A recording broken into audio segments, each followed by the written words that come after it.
Hello friends, welcome to my channel. કેમ છો બધા મજામાં? આજે હું તમારા માટે લઈને આવી છું મસ્ત પંજાબી રેસીપી પાલક પનીરનું શાક, અને એની સાથે આપણે ઘઉંના લોટની નાન બનાવીશું. તો એના માટે મેં પહેલેથી થોડું પાણી મોટા વાસણમાં ઉકાળવા મૂકી દીધું હતું, અને એમાં આપણે ચપટી બેકિંગ સોડા એટલે કે ખાવાનો સોડા એડ કરવાનો છે, જેથી પાલકનો કલર છે સરસ એવો જ લીલો રહેશે. તો અત્યારે મેં 400 ગ્રામ જેટલી પાલકને સારી રીતે ધોઈ લીધી છે, અને એને આપણે 3થી 4 મિનિટ માટે ઉકાળી લેવાની છે. આ રીતે 3થી 4 મિનિટ ઉકાળશું, ત્યારબાદ આપણે એને એક જાળીમાં કાઢી લઈશું, અને ત્યાં સુધીમાં પાલક થોડી ઉકળે ત્યાં સુધીમાં આપણે લોટ છે એ રેડી કરી લેવાનો છે. તો અત્યારે હું જનરલી બધા મેંદાના લોટમાંથી નાન બનાવતા હોય છે, પણ મેંદો છે એ ખાવામાં પણ એટલો અનહેલ્ધી કહેવાય છે. તો અત્યારે આપણે ઘઉંના લોટમાંથી જ નાન છે એ બનાવીશું. તો એના માટે મેં અહીં 2.5 કપ જેટલો ઘઉંનો લોટ લીધો છે. મેઝરમેન્ટ તમે આ રીતે રાખશો તો તમારી નાન છે એકદમ સરસ બાર જેવી જ બનશે. હવે એમાં 1 ટીસ્પૂન જેટલો બેકિંગ પાવડર એડ કરવાનો છે. હવે એમાં 1/2 સ્પૂન જેટલું આપણે ખાંડ લીધી છે. જો તમે પાવડર સુગર લેતા હોય તો તમારે 1 ચમચી લેવાનું. ત્યારબાદ એમાં 1/2 કપ દહીં એડ કરવાનું છે, અને સ્વાદ પ્રમાણે મીઠું એડ કરી દઈશું. અત્યારે આપણે એમાં તેલ ઉમેરવાનું નથી. હવે લોટને આપણે સારી રીતે બધી સામગ્રી મિક્સ કરી અને સારી રીતે એને બાંધી લેવાનો છે, અને સહેજ મધ્યમ હુંફાળું હોય એવું પાણી આપણે જરૂર પડે તેમ એડ કરતું જવાનું. નાન માટેનો લોટ તૈયાર કરતી વખતે લોટની જે કણક છે એને તમે જેમ વધારે મસળશો તેમ નાન છે એકદમ સરસ બહાર હોટલમાં ખાતા હોય એ જ રીતની બનતી હોય છે. તો એને બની શકે એટલી સારી રીતે મસળી લેવાની. લોટને સારી રીતે મસળી લીધા બાદ 1 ટેબલ સ્પૂન જેટલું તેલ એડ કરી અને ફરીથી એને સારો એવો મસળી લેવાનો. હવે લોટને સારી રીતે મસળી લીધા બાદ આપણે એનો એક આ રીતે બોલ બનાવી દેવાનો છે. આ રીતે બોલ બનાવી અને એને ભીના કપડાથી આપણે ઢાંકી અને 30થી 45 મિનિટ જેટલો રેસ્ટ આપી દઈશું, એટલે નાન માટેનો જે લોટ છે એ રેડી સરસ થઈ જશે. તો આ રીતે એને ભીના કપડાથી ઢાંકી દઈ અને એને રેસ્ટ આપી દઈશું. ત્યાં સુધીમાં આપણે પાલક પનીરની સબ્જી છે એ બનાવી લેવાની છે. તો એના માટે મેં 2 ટેબલ સ્પૂન જેટલી આદુ લસણની પેસ્ટ લીધી છે, 1/2 નંગ કેપ્સિકમના ટુકડા લીધા છે, 1 નંગ ડુંગળીના ટુકડા લીધા છે, અને 150 ગ્રામ જેટલું પનીર લીધું છે. 2 ડુંગળીની પેસ્ટ કરી લીધી છે, અને 3 નંગ ટમેટાની પણ મેં પેસ્ટ કરી લીધી છે. તો અત્યારે હું 5 ટેબલ સ્પૂન જેટલું તેલ લઈશ, કેમ કે અત્યારે આપણે એમાં પનીરના ટુકડા છે એ સાથે સાથે આ જ પેનમાં તળી લઈશું, અને ત્યારબાદ એમાંથી આપણે જે એક્સ્ટ્રા ઓઇલ હશે એ કાઢી લઈશું. તો તેલ ગરમ થાય એટલે પનીરના ટુકડા છે એને આપણે ગોલ્ડન બ્રાઉન જેવા તળી લેવાના છે. આ સબ્જી છે એ હું થોડી મારી સ્ટાઇલથી બનાવું છું. જનરલી તમે હોટલમાં ખાતા હોય તો પાલક પનીરનું શાક છે એ લિક્વિડ ફોર્મમાં વધારે હોય છે, પણ હું આમાં ડુંગળીના અને કેપ્સિકમના પીસીસ નાખી રહી છું. તો એનાથી તમને સબ્જી ખાતા વખતે થોડો ક્રન્ચી એવો ટેસ્ટ પણ એમાં સાથે સાથે આવશે. તો આપણા પનીરના પીસ છે એ સરસ એવા ફ્રાય થઈ ગયા છે. હવે એને એક પ્લેટમાં કાઢી લઈશું. અને જો મિત્રો તમે મારી ચેનલ પર નવા છો અને મારી ચેનલને હજી સુધી સબસ્ક્રાઈબ નથી કરી તો મારી ચેનલને સબસ્ક્રાઈબ કરજો, અને બાજુમાં રહેલા બેલ આઇકન પર ક્લિક કરજો, જેથી મારી નવી નવી વાનગીની નોટિફિકેશન તમને મળતી રહે. તો આ રીતે આપણે પનીરને તળી લીધું. ત્યારબાદ એમાં જે વધારાનું તેલ હતું એ આપણે કાઢી લઈશું. તો 2 થી 3 ચમચા જેટલું તેલ છે એ હું કાઢી લઈશ. ત્યારબાદ તમને જો વધારે તેલ લાગે તો કાઢી લેવાનું, પણ આટલું પંજાબી શાકમાં થોડું તેલનું પ્રમાણ વધારે જ હોય છે, તો હું આટલું રહેવા દઈશ. ત્યારબાદ એમાં આપણે ડુંગળી અને લસણની પેસ્ટ છે એને સાંતળી લઈશું. અત્યારે મેં એકદમ સ્મૂથ પેસ્ટ નથી કરી, કેમ કે મારે આ શાકમાં થોડો ક્રન્ચી ટેસ્ટ જોઈએ છે, એટલે મેં એને અધકચરા જ વાટી લીધા છે. ત્યારબાદ જે ડુંગળીના પીસ હતા એને પણ આપણે સાંતળી લઈશું, અને એને પણ તેલમાં સારી રીતે થોડા ગોલ્ડન બ્રાઉન થાય ત્યાં સુધી સાંતળી લેવાના.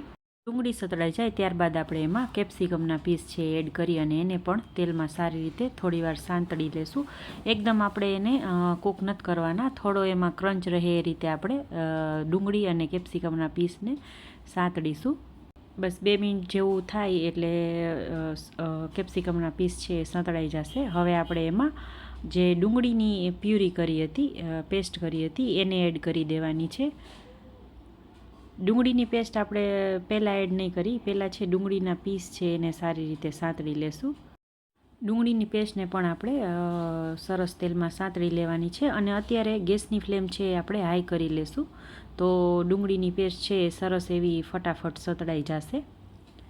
તમે એકવાર આ રીતે પાલક પનીરની સબ્જી બનાવશો તો બહુ સરસ ટેસ્ટી એવી આ સબ્જી બને છે. જનરલી તમે પાલક પનીરની સબ્જી હોટલમાં કે ગમે ત્યાં ખાતા હોય તો એ વધારે પડતી લિક્વિડ ટાઈપ હોય છે, પણ આમાં થોડો ડુંગળી અને કેપ્સિકમના પીસીસ હોવાથી એકદમ સરસ એવો ક્રન્ચી ટેસ્ટ આવે છે. તો ડુંગળીની પ્યુરી છે એ સતળાઈ ગઈ છે. ત્યારબાદ આપણે એમાં ટમેટાની પ્યુરી એડ કરી અને એને સારી રીતે મિક્સ કરી લઈશું. અને ત્યારબાદ એમાં બધા મસાલા આપણે એડ કરવાના છે. તો અહીં મેં અડધી ચમચી જેટલું મીઠું લીધું છે, 1 ટીસ્પૂન જેટલો હળદર પાવડર લીધો છે, 1 ચમચી જેટલો ધાણા જીરું પાવડર એડ કરવાનો છે. અને ત્યારબાદ એમાં 1 ચમચી જેટલો, તમારે તીખાશ વધારે જોતી હોય તો વધારે, લાલ મરચું પાવડર લીધો છે, અથવા તમે કાશ્મીરી લાલ મરચું પણ લઈ શકો છો. હવે સારી રીતે બધા મસાલા મિક્સ થઈ જાય એટલે આપણે એને આ જ રીતે ખુલ્લું 5 મિનિટ જેવું કૂક થવા દઈશું, જેથી મસાલા છે એ સારી રીતે ગ્રેવીમાં સરસ ચડી જાય. તો તમે જોઈ શકો છો 5 મિનિટ પછી થોડું તેલ પણ એમાં સારું એવું છૂટું પડી ગયું છે. હવે સારું એવું મિક્સ થઈ ગયું છે. ત્યારબાદ આપણે એમાં અડધી ટીસ્પૂન જેટલો ગરમ મસાલો એડ કરીશું. અને ત્યારબાદ એમાં થોડી આપણે કસૂરી મેથી છે એને આ રીતે હાથેથી મસળી અને એડ કરી દેવાની છે. આ કસૂરી મેથી મેં ઘરે જ સૂકવીને બનાવેલી છે. કસૂરી મેથી એડ કરવાથી શાકનો ટેસ્ટ છે એકદમ સરસ પંજાબી સ્ટાઇલ શાકનો ટેસ્ટ છે આવે છે. તો બધું સારી રીતે મિક્સ થઈ જાય ત્યારબાદ આપણે એમાં પાલકની જે પ્યુરી એડ કરી હતી એ એડ કરી દેવાની છે. મસાલા પણ સારા એવા સરસ ચડી ગયા છે. તો હવે એમાં આપણે પાલકની પ્યુરી છે એડ કરી દઈશું. પાલકની પ્યુરી એડ કર્યા બાદ ગ્રેવી અને પાલકની પ્યુરીને આપણે સારી રીતે મિક્સ કરી દેવાના છે. સારું એવું મિક્સ થઈ જાય એટલે આપણે એમાં તળેલા પનીરના જે પીસીસ હતા એ એડ કરી દઈશું. બધું સારી રીતે મિક્સ થઈ જાય એટલે આપણે એમાં જો જરૂર લાગે તો તમારે પાણી એડ કરવાનું. તો હું અત્યારે જે પાલકની પ્યુરી આપણે બનાવી હતી એ જ તપેલીમાં 2 ટેબલ સ્પૂન જેટલું પાણી નાખી અને એને એડ કરી રહી છું. અને ત્યારબાદ એમાં થોડું હું પનીર છે એને આ રીતે ખમણીને પણ નાખીશ. આ બિલકુલ ઓપ્શનલ છે, જો તમારે ન નાખવું હોય તો તમે એને સ્કીપ કરી દો, પણ આના નાખવાથી એ ગ્રેવી છે એકદમ સરસ ઘટ્ટ એવી બની જશે અને એનો ટેસ્ટ પણ ખૂબ સરસ આવતો હોય છે.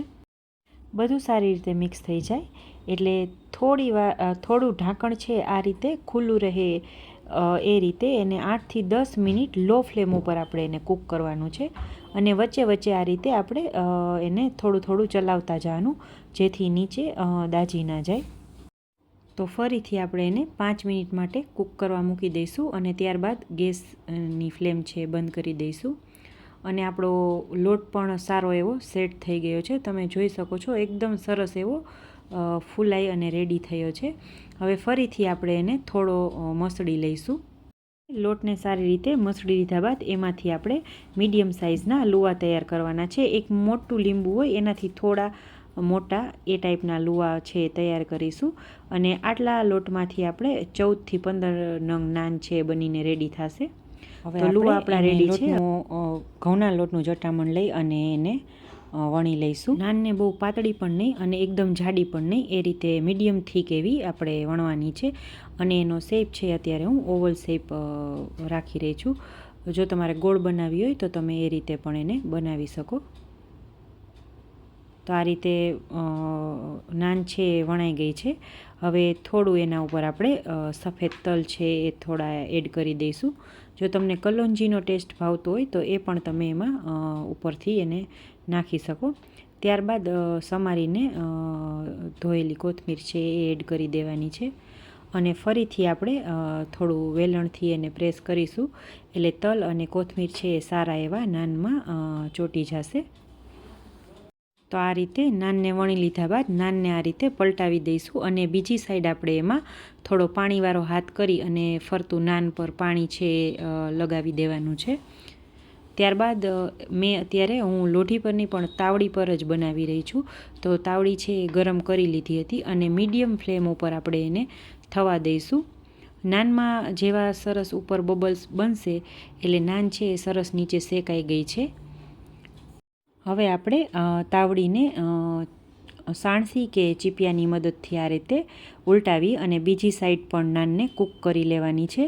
જો તાવડીમાં તમે આ રીતે નાન બનાવશો તો એકદમ તંદૂર જેવો ટેસ્ટ છે એ નાનનો આવતો હોય છે. તો આ રીતે આપણે એને ફરતું થોડું થોડું ફેરવતા જઈ અને મીડિયમ ફ્લેમ ઉપર એને કૂક કરવાની છે. તમારી પાસે આ રીતે માટીની તાવડી ન હોય તો તમે એને લોઢીમાં પણ આ રીતે કરી શકો, પણ થોડી લોઢી છે એ જાડી લેવાની. ગેસની ફ્લેમ છે એ થોડું ચેક કરતું રહેવાનું. હવે આપણી નાન છે એ બંને તરફ સારી એવી શેકાઈ ગઈ છે. હવે તાવીથાની મદદથી આપણે એને આ રીતે કાઢી લઈશું. તો આપણી નાન છે એ શેકાઈને રેડી થઈ ગઈ છે. હવે આપણે એના ઉપર ઘી કે બટર લગાવી અને એને રેડી કરી લઈશું. નાન બનાવતી વખતે એ વાતનું ખાસ ધ્યાન રાખવાનું, તમે પાણી લગાવો નાનમાં વણીને એ થોડું માપસર લગાવવાનું. જો પાણી છે એ વધારે થઈ જશે તો પણ નાન છે એ ચોટી જતી હોય છે, એટલે એ વાતનું ખાસ ધ્યાન રાખવાનું. તો પાલક પનીરનું શાક અને ઘઉંના લોટની નાનની રેસીપી તમને કેવી લાગી એ મને કમેન્ટ બોક્સમાં કમેન્ટ કરીને જરૂરથી કહેજો. Thank you.